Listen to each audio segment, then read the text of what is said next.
3, 2, 1. Gravando. Anitta, nós estamos juntos há tanto tempo e esse tempo todo nós fomos apenas amigos. Eu queria te dizer isso com mais romantismo ou algo assim, mas não faz muito meu tipo. Eu preciso que você saiba. Aconteceu. Eu não consigo mais ver você como uma amiga somente.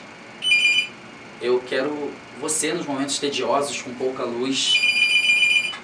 Eu preciso de você de qualquer maneira. Eu não quero me enrolar mais do que eu já estou, mas eu preciso que você entenda o que eu tenho para te dizer.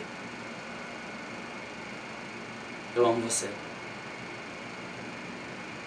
Corta. Gostei muito do meio pro fim, porque você não se mexeu.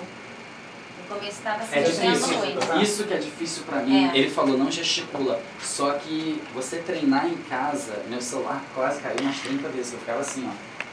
E quando você passou pra mim o negócio da raiva, eu já esqueci o amor. Desculpa.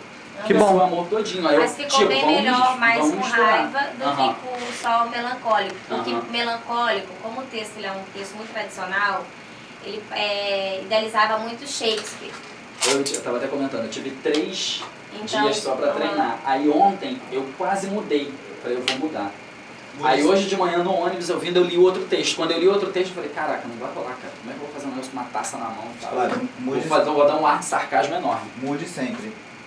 Tá? O bom ator é aquele que Com muda. certeza, isso. Você já é ator? Não. Vamos começar Só no dia a dia mesmo, como eu falei com ele. Vamos lá? Agora eu aceito. Agora o último. O último